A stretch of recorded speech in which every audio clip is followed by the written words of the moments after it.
ಒಬ್ಬ ಶ್ರೇಷ್ಠ ಗುರುವಿನ ಜೊತೆ ಅನೇಕ ವರ್ಷ ಕಳೆದು ಕೊನೆಗೆ ಆ ಗುರುವಿನ ಅಸಲಿ ತತ್ವನೇ ಅರ್ಥವಾಗಿಲ್ಲ ಅಂತ ಗೊತ್ತಾದ್ರೆ ಅದು ಎಂಥ ದೊಡ್ಡ ಆಘಾತ ಅಲ್ವಾ? ಖಂಡಿತ. ಅವರ ಪ್ರತಿಯೊಂದು ಮಾತನ್ನ ಕೇಳಿ ಅವರು ಮಾಡಿದ ಅದ್ಭುತಗಳನ್ನ ಕಣ್ಣಾರೆ ನೋಡಿದ ಮೇಲೂ ಅಂತಿಮವಾಗಿ ನೀವು ಯಾರು ಅಂತ ಕೇಳುವ ಪರಿಸ್ಥಿತಿ ಬಂದ್ರೆ ನಿಜಕ್ಕೂ ಅದೊಂದು ದೊಡ್ಡ ಬೇಸರದ ಸಂಗತಿ. ಹೌದು.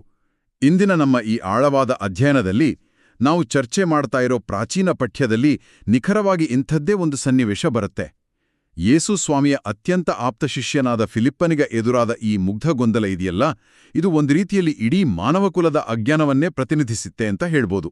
ನಿಜ ಹೇಳ್ಬೇಕು ಅಂದ್ರೆ ಈ ಸನ್ನಿವೇಶ ಮನುಷ್ಯನ ಗ್ರಹಿಕೆಯ ಮಿತಿಗಳನ್ನ ಬಹಳ ಸುಂದರವಾಗಿ ಬಿಡಿಸಿಡುತ್ತೆ.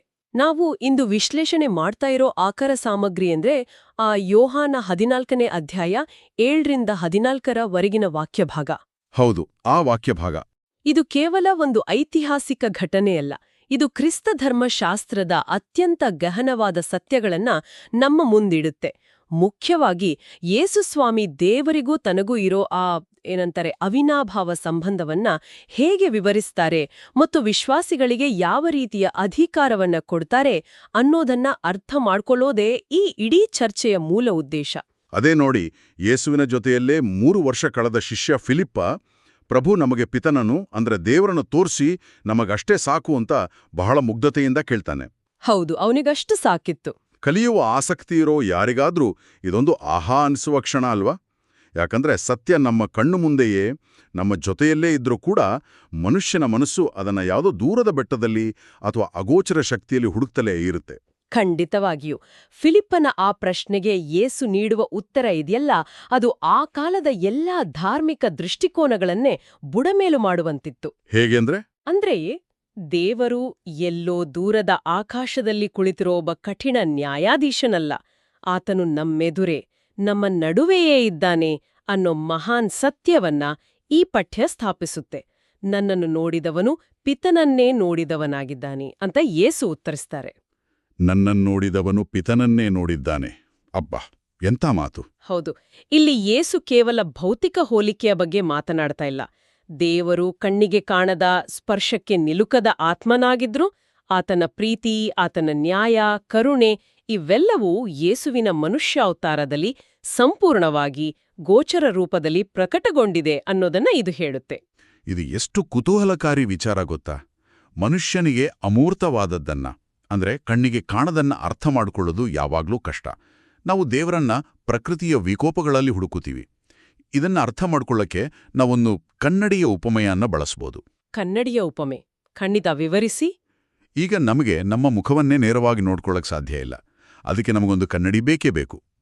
ಈ ಪಠ್ಯ ಹೇಳುವ ಪ್ರಕಾರ ಮನುಷ್ಯನಿಗೆ ದೇವರ ಮುಖವನ್ನ ನೋಡಲು ಇರುವ ಆ ಕನ್ನಡಿಯೇ ಯೇಸು. ಆ ಬಹಳ ಅದ್ಭುತವಾದ ಹೋಲಿಕೆ ಇದು. ಯೇಸುವಿನ ಜೀವನ, ಅವರು ದೀನರ ಮೇಲೆ ತೋರಿದ ಕರುಣೆ, ಪಾಪಿಗಳ ಕ್ಷಮಿಸಿದ ರೀತಿ ಇವೆಲ್ಲವನ್ನೂ ಆ ಕನ್ನಡಿಯಲ್ಲಿ ನೋಡಿದಾಗ ನಮಗೆ ನೇರವಾಗಿ ದೇವರ ಅಸಲಿ ಸ್ವಭಾವವೇ ಕಾಣ್ತಾ ಇಲ್ವಾ? ಹೌದು ಹೌದು. ಕನ್ನಡಿಯ ಉಪಮೆ ಈ ಪ್ರಕ್ರಿಯೆಯನ್ನ ಬಹಳ ನಿಖರವಾಗಿ ಹೇಳುತ್ತೆ.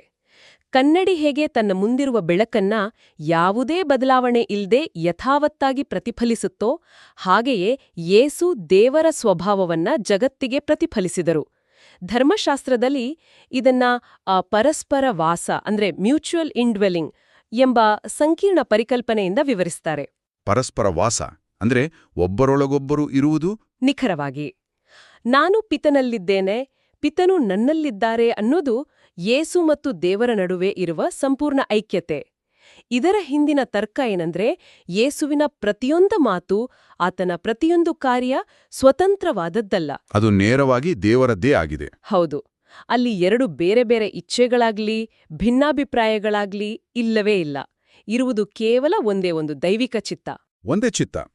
ಆದ್ರೆ ಒಂದು ನಿಮಿಷ ಯೋಚನೆ ಮಾಡಿ, ಈ ಐಕ್ಯತೆ ಅನ್ನೋ ಗಹನವಾದ ತತ್ವವನ್ನ ಕೇವಲ ಮಾತುಗಳಿಂದ ಒಪ್ಕೊಳ್ಳೋದು ಒಬ್ಬ ಸಾಮಾನ್ಯ ಮನುಷ್ಯನಿಗೆ ಅಷ್ಟು ಸುಲಭವಲ್ಲ ಅಲ್ವಾ? ಖಂಡಿತ ಕಷ್ಟ.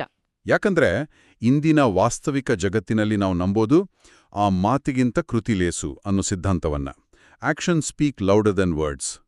ಯಾರಾದರೂ ಬಂದು ಕೇವಲ ದೊಡ್ಡ ದೊಡ್ಡ ಮಾತುಗಳನ್ನಾಡಿದ್ರೆ ನಾವು ತಕ್ಷಣ ನಂಬಲ್ಲ. ಅವರು ಅದನ್ನ ಕಾರ್ಯರೂಪದಲ್ಲಿ ಮಾಡಿ ತೋರಿಸ್ಬೇಕು ಅಂತ ಪಟ್ಟಿಡಿತೀವಿ. ಹೌದು, ನಮ್ಮ ಸಹಜ ಸ್ವಭಾವವೇ ಅದು. ಹೀಗಿರುವಾಗ ಈ ಪಠ್ಯದಲ್ಲಿ ಯೇಸು ನಾನು ಹೇಳುವ ಮಾತುಗಳನ್ನು ಕೇಳಿ ನಂಬುದು ಅತ್ಯುನ್ನತ ಅಂತ ಹೇಳ್ತಾರೆ. ಒಂದು ವೇಳೆ ಅದು ಆಗದಿದ್ರೆ ಮಾತ್ರ ನಾನು ಮಾಡಿದ ಕಾರ್ಯಗಳನ್ನು ನೋಡಿ ನಂಬಿ ಅಂತಾರೆ. ಇದು ಮನುಷ್ಯನ ಸಹಜ ಸಂಶಯ ಸ್ವಭಾವಕ್ಕೆ ಸ್ವಲ್ಪ ವಿರುದ್ಧವಾಗಿ ಕಾಣಲ್ವಾ? ಮೇಲ್ನೋಟಕ್ಕೆ ಇದು ವಿರುದ್ಧವಾಗಿ ಕಂಡ್ರೂ ಮಾನವ ಮನೋವಿಜ್ಞಾನವನ್ನ ಈ ಪಠ್ಯ ಎಷ್ಟು ಆಳವಾಗಿ ಅರ್ಥ ಮಾಡಿಕೊಂಡಿದೆ ಅನ್ನೋದಕ್ಕೆ ಇದೇ ಸಾಕ್ಷಿ. ಹೇಗೆ? ನೋಡಿ, ವಾಕ್ಯ ಅಥವಾ ಮಾತು ಅನ್ನೋದು ನೇರವಾಗಿ ಒಬ್ಬ ವ್ಯಕ್ತಿಯ ಅಂತರ್ಯವನ್ನ, ಆತನ ಹೃದಯದ ಉದ್ದೇಶವನ್ನ ತೋರಿಸುತ್ತೆ. ಆದ್ರೆ ಅದ್ಭುತ ಕಾರ್ಯಗಳನ್ನ ನಾವು ಕೇವಲ ಕಣ್ಕಟ್ಟು ಅಥವಾ ಮ್ಯಾಜಿಕ್ ಅಂತ ತಪ್ಪಾಗಿ ಗ್ರಹಿಸುವ ಅಪಾಯ ಇದ್ದೇ ಇರುತ್ತೆ. ಓಹೋ, ನಿಜ. ಪವಾಡಗಳನ್ನ ಯಾರು ಬೇಕಾದ್ರೂ ಪ್ರಶ್ನಿಸ್ಬೋದು. ಖಂಡಿತ. ಆದ್ರೆ ಯೇಸುವಿನ ಬೋಧನೆಗಳನ್ನ, ಆತನ ಮಾತುಗಳನ್ನ ಕೇಳಿ ನಂಬುವುದು ಅಂದ್ರೆ ಆತನ ವ್ಯಕ್ತಿತ್ವದ ಮೇಲೆ, ಆತನ ನೈತಿಕತೆಯ ಮೇಲೆ ಸಂಪೂರ್ಣ ವಿಶ್ವಾಸ ಇಡುವುದು ಅಂತ ಅರ್ಥ. ಇದು ಯಾವುದೇ ಭೌತಿಕ ಸಾಕ್ಷ್ಯಗಳಿಗಿಂತ ಉನ್ನತ ಮಟ್ಟದ ನಂಬಿಕೆ. ಆದರೂ ಮನುಷ್ಯರಿಗೆ ಪುರಾವೆ ಬೇಕು. ಹೌದು, ಮನುಷ್ಯರು ಕುರುಡಾಗಿ ನಂಬುವುದಿಲ್ಲ. ಅವರಿಗೆ ಸಾಕ್ಷ್ಯ ಬೇಕೇ ಬೇಕು ಅನ್ನೋ ವಾಸ್ತವವನ್ನ ಒಪ್ಕೊಂಡೇ ಆ ಎರಡನೇ ಮಾರ್ಗವನ್ನ, ಅಂದ್ರೆ ಕಾರ್ಯಗಳನ್ನ ನೋಡಿ ನಂಬುವ ಮಾರ್ಗವನ್ನ ತೆರೆದಿಡಲಾಗಿದೆ. ಅಂದ್ರೆ ಅದ್ಭುತ ಕಾರ್ಯಗಳು ಕೇವಲ ಒಂದು ಆಧಾರ, ಒಂದು ಬಿಡಿ ಸಾಕ್ಷ್ಯ ಮಾತ್ರ.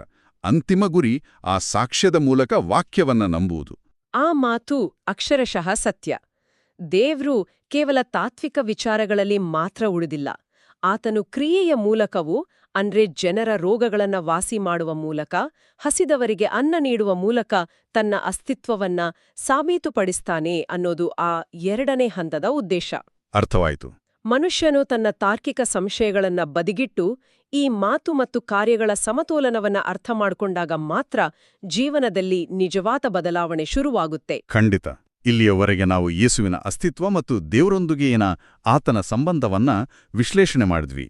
ಆದರೆ ಈ ಪಠ್ಯದಲ್ಲಿ ಚರ್ಚೆಯ ಕೇಂದ್ರಬಿಂದು ದಿಢೀರನೆ ಯೇಸುವಿನಿಂದ ವಿಶ್ವಾಸಿಗಳ ಕಡೆಗೆ, ಅಂದ್ರೆ ಸಾಮಾನ್ಯ ಮನುಷ್ಯರ ಕಡೆಗೆ ತಿರುಗುತ್ತೆ. ಹೌದು, ಅದೊಂದು ದೊಡ್ಡ ತಿರುವು. ಈ ಹಂತದಲ್ಲಿ ಬರುವ ಒಂದು ವಾಗ್ದಾನವನ್ನ ಓದಿದ್ರೆ ಯಾರಿಗಾದರೂ ಒಂದು ಕ್ಷಣ ದಿಗ್ಭ್ರಮೆ ಆಗುವುದು ಗ್ಯಾರಂಟಿ. ಯೇಸು ಹೇಳ್ತಾರೆ, ನನ್ನಲ್ಲಿ ವಿಶ್ವಾಸವುಳ್ಳವನು ನಾನು ಸಾಧಿಸುವ ಕಾರ್ಯಗಳನ್ನು ಆತನೂ ಸಾಧಿಸುವನು. ಅಷ್ಟೇ ಏಕೆ, ಅವುಗಳಿಗಿಂತಲೂ ಮಹತ್ವಾದವುಗಳನ್ನು ಸಾಧಿಸುವನು. ಇದು ನಿಜಕ್ಕೂ ಆಶ್ಚರ್ಯಕರವಾದ ಮಾತು. ಹೌದಲ್ವಾ? ಇದು ಹೇಗೆ ತಾರ್ಕಿಕವಾಗಿ ಸರಿಹೊಂದುತ್ತೆ? ಯೇಸು ಕುರುಡರಿಗೆ ದೃಷ್ಟಿ ನೀಡಿದ್ರು, ಸತ್ತವರನ್ನೇ ಬದುಕಿಸಿದ್ರು. ಒಬ್ಬ ಸಾಮಾನ್ಯ ಮನುಷ್ಯ ಇವುಗಳಿಗಿಂತ ಆ ಮಹತ್ತಾದ ಕಾರ್ಯ, ಗ್ರೇಟರ್ ವರ್ಕ್ಸ್ ಮಾಡೋಕ್ ಹೇಗ್ ಸಾಧ್ಯ? ಭೌತಿಕವಾಗಿ ಸತ್ತವರನ್ನ ಎಬ್ಬಿಸೋದಕ್ಕಿಂತ ದೊಡ್ಡ ಪವಾಡ ಇನ್ನೇನಿದೆ? ನಿಮ್ಮ ಪ್ರಶ್ನೆ ತುಂಬಾ ಸಹಜವಾದದ್ದು. ಈ ವಚನ ಇದೆಯಲ್ಲ, ಇದು ಇಡೀ ಪಠ್ಯದ ಅತ್ಯಂತ ಪ್ರಬಲವಾದ ಭಾಗ. ಹಾಗೇ ಅಷ್ಟೇ ಸುಲಭವಾಗಿ ತಪ್ಪು ತಿಳುವಳಿಕೆಗೆ ಒಳಗಾಗುವ ಭಾಗ ಕೂಡ. ಹೌದು, ಯಾರೂ ಬೇಕಾದರೂ ತಪ್ಪಾಗಿ ಅರ್ಥ ಮಾಡ್ಕೊಳ್ಬೋದು. ಇಲ್ಲಿ ಈ ಮಹತ್ತಾದ ಅಥವಾ ಗ್ರೇಟರ್ ಅನ್ನೋ ಪದದ ಹಿಂದಿರುವ ಆ ಕಾರ್ಯವಿಧಾನವನ್ನ ನಾವು ಸೂಕ್ಷ್ಮವಾಗಿ ಗಮನಿಸಬೇಕು. ಯೇಸು ಈ ಭೂಮಿಯ ಮೇಲೆ ಭೌತಿಕವಾಗಿ ಇದ್ದದ್ದು ಬಹಳ ಸೀಮಿತ ಅವಧಿಗೆ, ಅಂದ್ರೆ ಕೇವಲ 33 ವರ್ಷಗಳು ಮಾತ್ರ. ಹೌದು, ಅವರ ಸಮಯ ಸೀಮಿತವಾಗಿತ್ತು. ಮತ್ತು ಆತನ ಕಾರ್ಯಕ್ಷೇತ್ರ ಕೇವಲ ಪ್ಯಾಲೆಸ್ಟೀನ್ ಅನ್ನೋ ಒಂದು ಸಣ್ಣ ಭೌಗೋಳಿಕ ಪ್ರದೇಶಕ್ಕೆ ಸೀಮಿತವಾಗಿತ್ತು. ಆತನು ದೈಹಿಕವಾಗಿ ಗುಣಪಡಿಸಿದ ಕುರುಡರು, ರೋಗಿಗಳು ಕಾಲಾನಂತರದಲ್ಲಿ ಮತ್ತೆ ವೃದ್ಧಾಪ್ಯಕ್ಕೆ ತುತ್ತಾಗಿ ಸಾವನ್ನಪ್ಪಿದ್ರಲ್ವಾ. ಭೌತಿಕ ಪವಾಡಗಳು ಆ ಕ್ಷಣಕ್ಕೆ ಮಾತ್ರ ಸೀಮಿತವಾದವು. ಹಾಗಾದ್ರೆ ಭೌತಿಕ ಪವಾಡಗಳಿಗಿಂತ ದೊಡ್ಡದಾದ ಆ ಮಹತ್ತಾದ ಕಾರ್ಯದ ಸ್ವರೂಪವೇನು? ಅದು ಗಾತ್ರದ ಬಗ್ಗೆ ಅಲ್ಲದಿದ್ರೆ ಅದರ ಪ್ರಭಾವದ ಬಗ್ಗೆನಾ? ಖಂಡಿತವಾಗಿ. ಇದು ಸಂಪೂರ್ಣವಾಗಿ ವ್ಯಾಪ್ತಿ ಮತ್ತು ಪ್ರಭಾವದ ಬಗ್ಗೆ. ಯೇಸುವಿನ ಪುನರುತ್ಥಾನದ ನಂತರ ಆತನ ಶಿಷ್ಯರು ಪವಿತ್ರಾತ್ಮನ ಪ್ರೇರಣೆಯಿಂದ ಆ ಸುವಾರ್ತೆಯನ್ನ ರೋಮ್, ಗ್ರೀಸ್, ಭಾರತದಂತಹ ಜಗತ್ತಿನ ಮೂಲೆ ಮೂಲೆಗಳಿಗೆ ತೆಗೆದುಕೊಂಡು ಹೋದ್ರು. ಅಂದ್ರೆ ಜಗತ್ತಿನಾದ್ಯಂತ ಹರಡಿದ್ರು? ಹೌದು. ಶಿಷ್ಯರು ಮಾಡಿದ ಮಹತ್ತಾದ ಕಾರ್ಯಗಳು ಅಂದ್ರೆ ಕೇವಲ ರೋಗಗಳನ್ನ ವಾಸಿ ಮಾಡಿದಲ್ಲ, ಅದು ಯೇಸುವಿನ ಹೆಸರಿನಲ್ಲಿ ಜಗತ್ತಿನಾದ್ಯಂತ ಲಕ್ಷಾಂತರ ಜನರ ಅಂತರ್ಯವನ್ನ, ಅವರ ಕಲ್ಲು ಹೃದಯವನ್ನ ಪ್ರೀತಿಯ ಹೃದಯವನ್ನಾಗಿ ಪರಿವರ್ತನೆ ಮಾಡಿದ ಕಾರ್ಯ. ಇದು ನಿಜವಾದ ಪವಾಡ. ಅದೇ ನೋಡಿ, ಒಬ್ಬ ವ್ಯಕ್ತಿಯ ದೈಹಿಕ ಕಾಯಿಲೆ ವಾಸಿಯಾದ್ರೆ ಅದು ಆತನಿಗೆ ಮಾತ್ರ ಸೀಮಿತ. ಆದ್ರೆ ಒಬ್ಬ ಕೊಲೆಗಾರನ ಕ್ರೂರಿಯ ಹೃದಯ ಪರಿವರ್ತನೆಯಾಗಿ ಆತನು ತನ್ನ ಶತ್ರುಗಳನ್ನ ಕ್ಷಮಿಸಲು ಕಲಿತ್ರೆ ಆ ಪ್ರೀತಿ ತಲೆಮಾರುಗಳಿಂದ ತಲೆಮಾರುಗಳಿಗೆ ಹರಡುತ್ತೆ. ಖಂಡಿತ ಹರಡುತ್ತೆ. ಇದೊಂದು ರೀತಿಯ ಜಾಮಿತೀಯ ಪ್ರಗತಿ, ಎಕ್ಸ್ಪೊನೆನ್ಷಿಯಲ್ ಗ್ರೋತ್ ಅಂತೀವಲ್ಲ, ಹಾಗೆ ಬೆಳೆಯುವ ಪವಾಡ. ಇದುವೇ ಯೇಸು ಹೇಳಿದ ಆ ನಿಜವಾದ ಮಹತ್ತಾದ ಕಾರ್ಯ. ಈ ಒಳನೋಟ ಇಡೀ ಪಠ್ಯದ ಆಯಾಮವನ್ನೇ ಬದಲಾಯಿಸುತ್ತೆ. ಇದರರ್ಥ ವಿಶ್ವಾಸಿ ಎನ್ನುವನು ಕೇವಲ ಚರಿತ್ರೆಯ ಪುಟಗಳಲ್ಲಿ ನಡೆದುಹೋದ ಪವಾಡಗಳನ್ನ ಓದುತ್ತಾ ಕೂರುವ ಒಬ್ಬ ಅಸಹಾಯಕ ಪ್ರೇಕ್ಷಕನಲ್ಲ. ಖಂಡಿತ ಅಲ್ಲ. ಆತನು ಗ್ಯಾಲರಿಯಲ್ಲಿ ಕುಳಿತು ಚಪ್ಪಾಳೆ ತಟ್ಟುವವನಲ್ಲ. ಬದಲಾಗಿ ಆತನೇ ಸ್ವತಃ ಮೈದಾನದಲ್ಲಿ ಇಳಿದು ಆಡುವ ಆಟಗಾರ. ಆತನು ತನ್ನ ನಂಬಿಕೆಯ ಮೂಲಕ ಯೇಸುವಿನ ಹೆಸರಿನಲ್ಲಿ ಇಡೀ ಸಮಾಜದ ದ್ವೇಷವನ್ನ ಅಳಿಸಿ ಪ್ರೀತಿಯನ್ನ ಬಿತ್ತಬಲ್ಲ ಅಗಾಧವಾದ ಶಕ್ತಿಯನ್ನ ಹೊಂದಿದ್ದಾನೆ ಅನ್ನೋ ವಾಸ್ತವ ಇಲ್ಲಿದೆ. ಇದೇ ಆ ವಾಗ್ದಾನದ ತಿರುಳು. ಅಷ್ಟೇ ಅಲ್ಲ, ಈ ಶಕ್ತಿ ಕೇವಲ ಮೊದಲ ಶತಮಾನದ ಅಪೋಸ್ತಲರಿಗೆ ಅಥವಾ ಆಯ್ದ ಕೆಲವು ಸಂತರ ಪಾಲಿಗಷ್ಟೇ ಸೀಮಿತವಾಗಿಲ್ಲ. ಅಂದ್ರೆ ಎಲ್ಲರಿಗೂ ಇದೆಯಾ? ಹೌದು. ನನ್ನಲ್ಲಿ ವಿಶ್ವಾಸವುಳ್ಳವನು ಅನ್ನೋ ಪದಬಳಕೆ ಇದೆಯಲ್ಲ, ಇದು ಈ ಅಧಿಕಾರವನ್ನ ಜಗತ್ತಿನ ಪ್ರತಿಯೊಬ್ಬ ಸಾಮಾನ್ಯ ವ್ಯಕ್ತಿಗೂ ಮುಕ್ತವಾಗಿಸಿದೆ. ಆದ್ರೆ ಈ ಅಗಾಧವಾದ ಶಕ್ತಿಯನ್ನ ಹೇಗೆ ಪಡೆದುಕೊಳ್ಳುವುದು, ಆ ಶಕ್ತಿಯನ್ನ ಚಲಾಯಿಸುವ ವಾಹಕ ಯಾವುದು, ಇದು ನಮ್ಮನ್ನ ಈ ಪಠ್ಯದ ಮುಂದಿನ ಮತ್ತು ಅಂತಿಮ ಘಟ್ಟದ ಕಡೆಗೆ ಕರೆದೊಯ್ಯುತ್ತೆ. ಅದೇ ಪ್ರಾರ್ಥನೆ. ಓಹ್, ಪ್ರಾರ್ಥನೆ. ಇಲ್ಲಿಯೇ ಯೇಸು ಆ ಪ್ರಸಿದ್ಧವಾದ ಮಾತನ್ನು ಹೇಳೋದು, ನನ್ನ ಹೆಸರಿನಲ್ಲಿ ನೀವು ಏನನ್ನೂ ಕೇಳಿದರು ನಾನು ಅದನ್ನ ಮಾಡಿಯೇ ತೀರುವೆನು. ಈ ವಚನ ನೋಡಿದಾಗ ಸಹಜವಾಗಿಯೇ ಒಂದು ಗೊಂದಲ ಮೂಡುತ್ತಾ. ಎಂತಹ ಗೊಂದಲ! ನಾವು ಪ್ರಾರ್ಥನೆ ಮಾಡುವಾಗ ಕೊನೆಯಲ್ಲಿ ಯೇಸುವಿನ ಹೆಸರಿನಲ್ಲಿ ಅಂತ ಹೇಳ್ತೀವಿ. ಇದೇನು ಆ ಅಲಿಬಾಬಾನ ಗುಹೆಯ ಬಾಗಿಲು ತೆಗೆಯುವ ಖುಲ್ಜಾ ಸಿಮ್ ಅನ್ನೋ ಜಾದುವಿನ ಪಾಸ್ವರ್ಡ್ ತರನಾ? ಖಂಡಿತ ಹಾಗಲ್ಲ. ಅಥವಾ ಇದೊಂದು ಬ್ಲ್ಯಾಂಕ್ ಚೆಕ್ ಇದ್ದಾಗ ನಾನು ಕೆಳಗಡೆ ಯೇಸುವಿನ ಸಹಿ ಹಾಕಿ ಮೇಲೆ ನನಗೆ ಬೇಕಾದ ಐಷಾರಾಮಿ ಕಾರು, ದೊಡ್ಡ ಬಂಗಲೆ ಅಥವಾ ನನ್ನ ಶತ್ರುವಿನ ನಾಶವನ್ನ ಕೇಳಿ ಪಡೆಯಬಹುದೇ? ಇದರ ಹಿಂದಿನ ಅಸಲಿ ತರ್ಕವೇನು? ನೀವು ಪ್ರಸ್ತಾಪ ಮಾಡಿದ ಈ ಬ್ಲ್ಯಾಂಕ್ ಚೆಕ್ನ ಕಲ್ಪನೆ ಇದೆಯಲ್ಲ, ಇದೇ ಇಂದು ಅನೇಕರು ಪ್ರಾರ್ಥನೆಯನ್ನ ತಪ್ಪಾಗಿ ಅರ್ಥೈಸಿಕೊಳ್ಳಲು ಕಾರಣವಾಗಿದೆ. ಹೌದು, ತುಂಬಾ ಜನ ಹೀಗೆ ಅಂದುಕೊಳ್ತಾರೆ. ಯೇಸುವಿನ ಹೆಸರಿನಲ್ಲಿ ಕೇಳುವುದು ಅಂದ್ರೆ ಪ್ರಾರ್ಥನೆಯ ಕೊನೆಯಲ್ಲಿ ಕೇವಲ ಆ ಹೆಸರನ್ನ ಒಂದು ರಬ್ಬರ್ ಸ್ಟಾಂಪ್ ತರ ಸೇರಿಸುವುದಲ್ಲ. ಇದನ್ನ ಅರ್ಥ ಮಾಡ್ಕೊಳ್ಳಕ್ಕೆ ನಾವು ಪುರಾತನ ಕಾಲದ ರಾಯಭಾರಿಗಳ ಅಂಬಾಸಿಡರ್ಸ್ ವ್ಯವಸ್ಥೆಯನ್ನ ನೋಡ್ಬೇಕು. ರಾಯಭಾರಿಗಳು ಅಂದರೆ ರಾಜನ ಪ್ರತಿನಿಧಿಗಳು. ಹೌದು. ಪ್ರಾಚೀನ ಕಾಲದಲ್ಲಿ ರಾಜನೊಬ್ಬ ತನ್ನ ರಾಯಭಾರಿಯನ್ನ ಬೇರೊಂದು ರಾಜ್ಯಕ್ಕೆ ಕಳುಹಿಸುವಾಗ ಆ ರಾಯಭಾರಿಯು ರಾಜನ ಹೆಸರಿನಲ್ಲಿ ಮಾತ್ನಾಡ್ತಾ ಇದ್ನು. ಅಂದ್ರೆ ಆತನಿಗೆ ರಾಜನ ಸಂಪೂರ್ಣ ಅಧಿಕಾರ ಇರ್ತಾ ಇತ್ತು. ಆದ್ರೆ ಆ ರಾಯಭಾರಿಯು ಕೇವಲ ತನ್ನ ರಾಜನ ಇಚ್ಛೆ, ವಿದೇಶಾಂಗ ನೀತಿ ಮತ್ತು ಉದ್ದೇಶಕ್ಕೆ ಅನುಗುಣವಾಗಿ ಮಾತ್ರ ಒಪ್ಪಂದಗಳನ್ನ ಮಾಡ್ಕೊಳ್ಬಹುದಿತ್ತು. ತನ್ನ ಸ್ವಂತ ಲಾಭಕ್ಕಾಗಿ ಅಥವಾ ತನ್ನ ವೈಯಕ್ತಿಕ ದ್ವೇಷ ತೀರಿಸ್ಕೊಳ್ಳೋಕೆ ಆತನು ರಾಜನ ಹೆಸರನ್ನ ಬಳಸುವಂತಿರ್ಲಿಲ್ಲ. ಓಹೋ, ಎಂದರೆ ನಾವು ಯೇಸುವಿನ ಹೆಸರಿನಲ್ಲಿ ಪ್ರಾರ್ಥಿಸುವಾಗ ನಾವು ನಮ್ಮ ಸ್ವಾರ್ಥದ ಲಿಸ್ಟನ್ನ ದೇವರ ಮುಂದಿಡ್ತಾ ಇಲ್ಲ. ಬದಲಾಗಿ ನಾವು ಆತನ ರಾಯಭಾರಿಗಳಾಗಿ ಆತನ ಇಚ್ಛೆಗೆ ನಮ್ಮನ್ನು ನಾವು ಸಂಪೂರ್ಣವಾಗಿ ಒಪ್ಪಿಸ್ಕೊಳ್ತಾ ಇದ್ದೀವಿ ಅಂತ ಅರ್ಥ. ಇದು ನಿಖರವಾದ ವಿಶ್ಲೇಷಣೆ.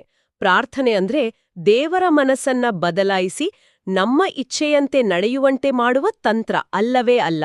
ಅದು ನಮ್ಮ ಇಚ್ಛೆಯನ್ನ ದೇವರ ಇಚ್ಛೆಯೊಂದಿಗೆ, ಡಿವೈನ್ ವಿಲ್ನೊಂದಿಗೆ ಬೆಸೆಯುವ ಪ್ರಕ್ರಿಯೆ. ನಮ್ಮ ಇಚ್ಛೆ ದೇವರ ಇಚ್ಛೆ ಆಗ್ಬೇಕು. ಹೌದು. ಆಕರ ಸಾಮಗ್ರಿಯು ಇದನ್ನ ಬಹಳ ಸ್ಪಷ್ಟವಾಗಿ ಹೇಳುತ್ತೆ. ನಮ್ಮ ಪ್ರಾರ್ಥನೆಗರ ಅಂತಿಮ ಗುರಿಯೇನು? ಪಿತನಿಗೆ ಪುತ್ರನಲ್ಲಿ ಮಹಿಮೆ ಉಂಟಾಗೋದು. ಅಂದ್ರೆ ನಾವು ಕೇಳುವ ವಿಷಯ ಲೋಕದಲ್ಲಿ ದೇವರ ಪ್ರೀತಿಯನ್ನ, ಶಾಂತಿಯನ್ನ ಮತ್ತು ಕರುಣೆಯನ್ನ ಸ್ಥಾಪಿಸುವಂತಿರಬೇಕು. ಖಂಡಿತ. ಒಂದು ವೇಳೆ ನಾವು ನಮ್ಮ ನೆರೆಯವನ ಒಳಿತಿಗಾಗಿ, ಒಬ್ಬ ಬಡವನ ಹಸಿವು ನೀಗಲು ಅಥವಾ ದ್ವೇಷ ತುಂಬಿದ ಮನಸ್ಸುಗಳಲ್ಲಿ ಕ್ಷಮೆಯು ಹುಟ್ಟಲು ಪ್ರಾರ್ಥಿಸಿದ್ರೆ ಅದು ರಾಜನ ಇಚ್ಛೆಗೆ ಅನುಗುಣವಾದ ಪ್ರಾರ್ಥನೆ. ಆ ರೀತಿಯ ಪ್ರಾರ್ಥನೆಗಳಿಗೆ, ಆ ಮಹತ್ವದ ಕಾರ್ಯಗಳಿಗೆ ಖಂಡಿತವಾಗಿಯೂ ಉತ್ತರ ಸಿಗುತ್ತೆ ಅನ್ನೋದೇ ಈ ವಾಗ್ದಾನದ ಹಿಂದಿರುವ ಶಕ್ತಿ. ಎಂಥ ಅದ್ಭುತವಾದ ಮಾತು! ಈ ಸಂಪೂರ್ಣ ಪಠ್ಯವನ್ನ ನಾವು ಮರುಪರಿಶೀಲನೆ ಮಾಡಿದಾಗ ಇದೊಂದು ರೀತಿ ಅಜ್ಞಾನದಿಂದ ಆರಂಭವಾಗಿ ಪರಮೋಚ್ಚ ಅಧಿಕಾರದ ಕಡೆಗೆ ಸಾಗುವ ಒಂದು ಅದ್ಭುತ ಪಯಣದಂತೆ ಕಾಣುತ್ತಲ್ವಾ? ಹೌದು, ನಿಜವಾದ ಪಯಣ ಅದು.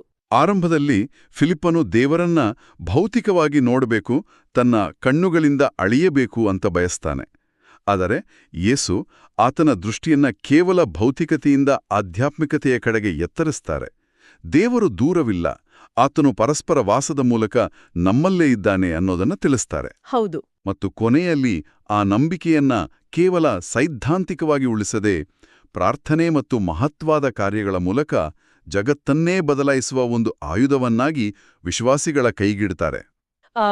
ಈ ಪಠ್ಯ ನಮ್ಗೆ ಕಲಿಸುವ ಅತಿ ದೊಡ್ಡ ಪಾಠ ಏನಂದ್ರೆ, ವಿಶ್ವಾಸ ಅಂದ್ರೆ ಕೇವಲ ಕುರುಡು ನಂಬಿಕೆ ಅಲ್ಲ, ಅದೊಂದು ಜವಾಬ್ದಾರಿ. ಜವಾಬ್ದಾರಿ, ಹೌದು. ಫಿಲಿಪ್ಪನಂತೆ ನಮ್ಮ ಮುಂದೆಯೇ ಅಗಾಧವಾದ ದೈವಿಕ ಶಕ್ತಿ ಇದ್ರೂ ನಾವು ಅದನ್ನ ಭೌತಿಕತೆಯ ಚೌಕಟ್ಟಿನಲ್ಲಿಯೇ ಹುಡುಕುತ್ತಾ ಕಾಲಹರಣ ಮಾಡಬಾರದು. ನಾವು ನಮ್ಮ ಸಂಶಯಗಳನ್ನ, ನಮ್ಮ ಆ ಸ್ವಾರ್ಥದ ಪ್ರಾರ್ಥನೆಗಳನ್ನ ಬದಿಗಿಟ್ಟು ದೇವರ ಚಿತ್ತದೊಂದಿಗೆ ನಮ್ಮನ್ನ ನಾವು ಜೋಡಿಸಿಕೊಂಡಾಗ ಮಾತ್ರ ಆ ಮಹತ್ವಾದ ಕಾರ್ಯಗಳನ್ನ ಮಾಡಲು ನಮಗೂ ಸಾಧ್ಯವಾಗುತ್ತೆ. ಖಂಡಿತ. ಹಾಗಾದ್ರೆ ಈ ಆಳವಾದ ಚಿಂತನೆಯ ಕೊನೆಯಲ್ಲಿ ಪ್ರತಿಯೊಬ್ಬರೂ ತಮ್ಮಷ್ಟಕ್ಕೆ ತಾವೇ ಕೇಳಿಕೊಳ್ಳಬೇಕಾದ ಒಂದು ಅತ್ಯಂತ ಪ್ರೋಚೋದನಾತ್ಮಕವಾದ ಪ್ರಶ್ನೆಯನ್ನ ನಾನಿಲ್ಲಿ ಬಿಟ್ಟುಹೋಗಲು ಬಯಸ್ತೀನಿ. ಖಂಡಿತ ಹೇಳಿ. ಇಂದಿನ ಪಠ್ಯ ನಮಗೆ ಸ್ಪಷ್ಟವಾಗಿ ಹೇಳುವಂತೆ ಮಹತ್ವಾದ ಕಾರ್ಯಗಳು ಎಂದ್ರೆ ಕೇವಲ ಕಣ್ಣಿಗೆ ಕಾಣುವ ಭೌತಿಕ ಪವಾಡಗಳಲ್ಲ, ಬದಲಾಗಿ ಅದು ದ್ವೇಷದಿಂದ ಪ್ರೀತಿಯ ಕಡೆಗೆ ಸಾಗುವ ಆಂತರಿಕ ಹೃದಯಗಳ ಪರಿವರ್ತನೆ. ಪ್ರಾರ್ಥನೆಯ ಮೂಲಕ ಆ ಶಕ್ತಿಯನ್ನ ಬಳಸುವ ಅಧಿಕಾರ ನಮಗೆ ನೀಡಲಾಗಿದೆ. ಹೌದು. ಹಾಗಾದ್ರೆ ಆ ಅಗಾಧವಾದ ಶಕ್ತಿಯನ್ನ, ಆ ರಾಯಭಾರಿಯ ಅಧಿಕಾರವನ್ನ ನಾವು ಇನ್ನೂ ಸರಿಯಾಗಿ ಗುರುತಿಸದ ಕಾರಣಕ್ಕಾಗಿ ಇಂದು ನಮ್ಮ ಸುತ್ತಮುತ್ತ, ನಮ್ಮ ಸಮಾಜದಲ್ಲಿ ನಡೆಯಬೇಕಾಗಿದ್ದ ಎಷ್ಟೋ ಹೃದಯ ಪರಿವರ್ತನೆಯ ಪವಾಡಗಳು ನಡೆದೇ ಹಾಗೇ ಬಾಕಿ ಉಳಿದುಬಿಟ್ಟಿವೆಯೇ? ಆ ಪವಾಡಗಳು ನಮ್ಮ ಕಣ್ಮುಂದೆ ನಡೆಯಲು ನಾವು ಆಕಾಶ ನೋಡುವ ಬದಲು ನಮ್ಮೊಳಗೆ ಇರುವ ಶಕ್ತಿಯನ್ನು ಗುರುತಿಸಿ ನಾವೇ ಒಂದು ಹೆಜ್ಜೆ ಮುಂದಿಡಬೇಕಾಗಿದೆಯಾ? ಈ ಆಳವಾದ ಪ್ರಶ್ನೆಯೊಂದಿಗೆ ಇಂದಿನ ನಮ್ಮ ಈ ಆಳವಾದ ಅಧ್ಯಯನವನ್ನ ಮುಕ್ತಾಯಗೊಳಿಸೋಣ. ಪ್ರಿಯರೇ, ಈ ಚಾನೆಲ್ ಅನ್ನು ಸಬ್ಸ್ಕ್ರೈಬ್ ಮಾಡಿ ಪ್ರತಿದಿನ ದೇವರ ವಾಕ್ಯವನ್ನು ಆಲಿಸುತ್ತಾ ಅದನ್ನು ಇತರರೊಂದಿಗೆ ಹಂಚಿಕೊಳ್ಳಲು ನಮಗೆ ನೆರವಾಗಿರಿ. ಧನ್ಯವಾದಗಳು.